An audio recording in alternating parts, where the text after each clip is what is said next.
Assalamualaikum warahmatullahi wabarakatuh. Selamat malam warga Labuan Batu. Sebentar lagi kita akan menyaksikan podcast perdana yang disponsori oleh Pondok Pesantren Darus Solihin yang beralamat di Erpaing, Rantau Prapat, Kabupaten Labuan Batu, dengan tema sosial seni sastra masyarakat Melayu Bila Panai Labuan Batu. Ya, kali ini kita menghadirkan host ternama ya, yang tidak asing lagi, Bung Regar ya. Kemudian ada dua narasumber juga ya hadir di sini nantinya. Yang pertama yaitu ayahanda kita Muhammad Tholib SPDI, pimpinan Pondok Pesantren Darus Solihin Labuan Batu. Juga Bung Muhammad Zain Ajrai MM ya, sejarawan dari Sumatera Utara.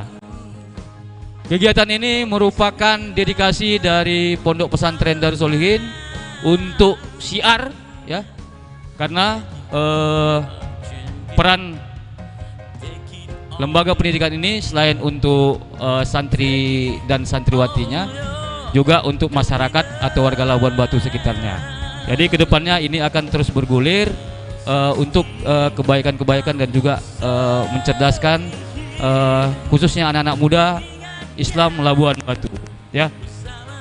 Juga kegiatan ini didukung oleh Darso TV dan juga air minum air rebus Hajataing Batu. Terima kasih. Kita sebentar lagi akan menyaksikan podcast dengan tema sosial seni dan sastra masyarakat Labuan Batu Melayu Bila Panai Labuan Batu. Nantikan. Assalamualaikum warahmatullahi wabarakatuh.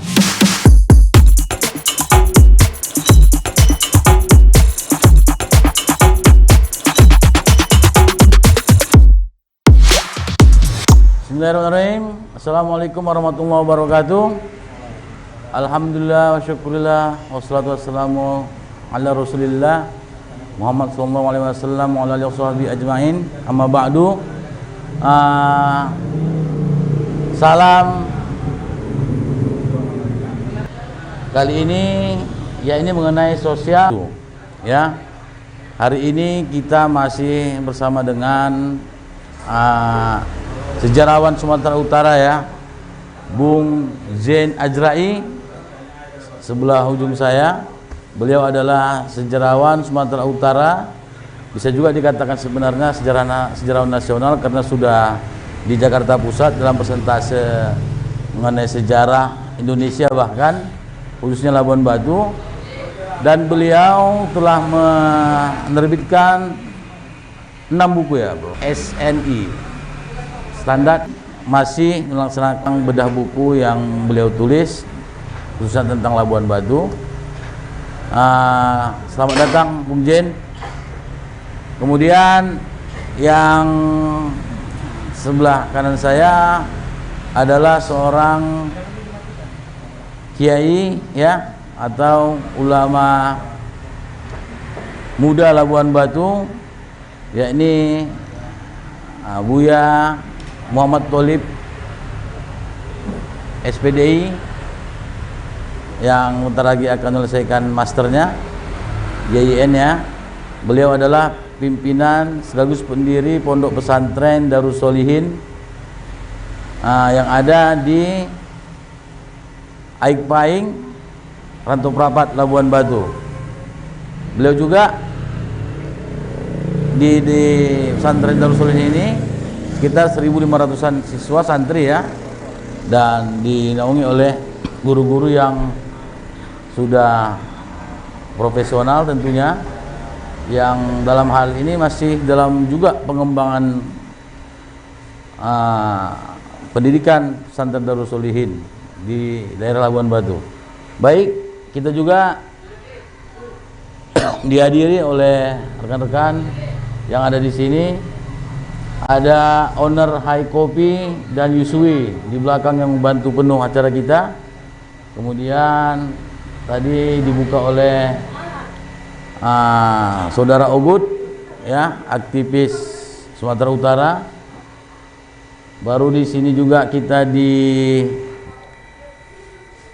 dinaungi juga oleh dokter muda kita Muhammad Yusuf ya. Dan juga ada penasihat bilah panai Ayahanda Titin yang sudah hadir di sini, alhamdulillah, dan banyak yang lainnya. Kemudian rekan-rekan musisi juga di sini, ada ulama, sejarawan, Bang Tesir. Ya, hari ini kita mulai di Darso TV yang sebelum-sebelumnya di Kompak Channel membahas tentang sejarah. Langsung saja, ini kita juga membuka apa namanya itu interaktif ya. Jadi nanti ada beberapa pengunjung, rekan-rekan kita yang mau berdiskusi silakan. Tapi jangan banyak-banyak, nanti ngamuk apanya ya petugasnya. Bung Muhammad Zain Ajrai Nasution, SPD MM.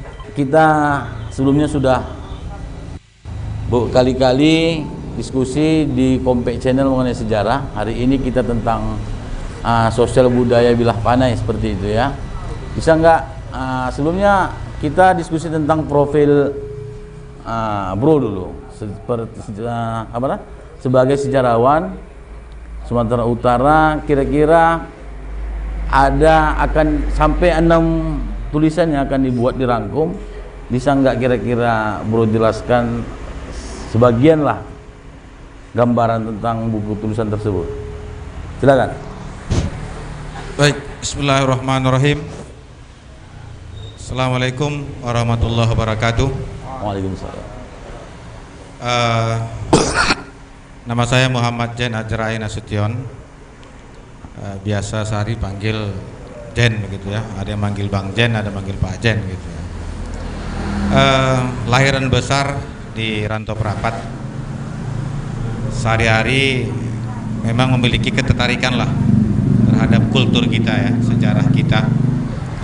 Samping memang saya anggap itu merupakan satu kewajiban moral kita untuk memahami identitas budaya, kultur kita dan sejarah kita di Labuhan Batu. Hal itu saya tuangkan dalam penulisan-penulisan buku ya. Ada 5 yang sudah terbit dan 1 dalam proses ini ya, yang ke-6. Memang yang ke-6 itu ini nantinya kalau terbit ini kajiannya lebih bersifat lokal ini ya. Termasuk di dalamnya tentang kultur ya, kultur masyarakat, lalu ada fonologi dan sedikit morfologi bahasa Melayu bilah panai, yang sebenarnya salah satu penelitian yang pernah ada tentang bahasa Melayu panai ini dilakukan oleh Profesor Dr. Wan Saifuddin MA. Beliau mengatakan bahwa dalam beberapa kultur bahasa Melayu panai ini yang paling unik ini, karena dia terasimilasi dengan beberapa bahasa daerah sekitar. Artinya bahasa Tapanuli masuk ke dalam bahasa Melayu panai, lalu bahasa Minangkabau juga masuk, beberapa bahasa dari Cina kuno juga masuk ke dalam bahasa Melayu ini, Melayu panai. Oleh karena itu kalau kita kaji secara serius bahasa Melayu panai ini, pesisir ini, dia spesifik dan hampir tidak ditemukan di beberapa kultur bahasa Melayu yang lain. Sehingga kalau kita bicara tentang situasi sosial, lalu seni dan kondisi sosial masyarakat Melayu panai ini, tentu kita tidak boleh melupakan ada sejarahnya. Panai itu memiliki sejarah yang panjang. Bilah panai itu punya sejarah yang panjang, yang saya rasa kalau kita bahas tuntas malam ini kita perlu 3 hari 3 malam, Bung Regar ya, membahas tentang itu. Mulai dari bilahnya bagaimana, panai kunonya bagaimana kan gitu. Jadi itu mungkin nanti di sesi yang lain kita bahas tuntas itu masalah sejarah spesifik ya. Tapi yang pasti adalah panai itu, bilah panai itu adalah sebuah daerah yang memiliki sejarah yang panjang. termasuk diantaranya kontribusi Panai dalam kemerdekaan. Ini kita angkat dalam beberapa kajian buku, bahwa di saat Indonesia ini mengalami dikepung dari berbagai sisi, senjata tidak bisa masuk, justru Panai lah menjadi satu-satunya pintu masuk untuk persenjataan tentara pejuang kita dulu. Itu salah satu kontribusi Panai terhadap bangsa ini. Lalu kalau kita bicara tentang seni, Panai itu punya kesenian tarian, dia punya seni musik, dia punya syair, dia punya senandung. Yang artinya secara spesifik malam ini kita tidak bahas itu secara tuntas, tapi kita kenalkan bahwa Panai memiliki seninya, memiliki tarinya, dia punya syair, dia punya pantun, dan dia punya kearifan lokalnya yang tidak banyak diangkat. Memang belakangan ini melalui Tuah Melayu Bila Panai kita coba gali lagi itu, kita coba lestarikan itu, dan kita punya tekad mengangkat itu ke permukaan sehingga masyarakat Labuhan Batu ini memahami kultur dan identitasnya. Komunikasi sosial di Labuhan Batu ini beberapa waktu yang lalu pernah diadakan di sini Laga Bonga. Ya. Bonga itu nopo itu. Ya, sebenarnya tidak bisa kita lihat dari kajian letter leg Bonga gitu ya. Sebenarnya kita lihat makna di belakangnya. Salah satu dari metode sosial, komunikasi sosial masyarakat adalah warung kopi. Dulu kan namanya Lapo begitu kan, kode kopi begitu. Di situ kan terjadi interaksi, ya. Ada interaksi, ada kabar, ada informasi harga, situasi, politik dan lain sebagainya. Yang tentu saja dalam konteks itu tidak dibahas benar atau salah. Yang penting adalah pembicaraan hidup, ada hiburan di situ, terjadi senda gurau, canda, dan kondisi itu disebut dengan babonga. Bonga ya. Bonga ya. Artinya di daerah lain mungkin namanya berbual, ya. Mungkin daerah lain namanya canda-candaan begitu ya. Jadi itu sebenarnya adalah kondisi babonga. Bukan berarti masyarakat Labuan Batu suka bohong, enggak, bukan itu. Di situ terjadi pelestarian bahasa, ya. Terjadi pembicaraan tentang kultur. Dulu komoditi hasil kita kan seperti karet, lalu apalagi padi, hasil laut seperti ikan, sering dibicarakan di warung kopi itu, lepau-lepau itu. Ya beda itu, kalau dia lapo, warung kopi, beda dengan kios yang dalam bahasa Panai bupet, beda ya. Warung kopi, lepau, bupet itu grade-nya berbeda. Jadi kondisi berbicara sambil tertawa, bersenda gurau, menceritakan yang aneh-aneh, itu adalah metode komunikasi sosial terjadi di warung kopi. Dan kondisi itu secara umum disebut dengan bebonga. Bebonga. Ya, bebonga. Oke. Ya. Oke, Bro Jen. Jadi kita menunggulah ya edisi ke-6 ini tulisan Bro Jen selanjutnya ya. Artinya saya yakin ini masyarakat Labuan Batu ini banyak tertarik dengan sejarah. Ya.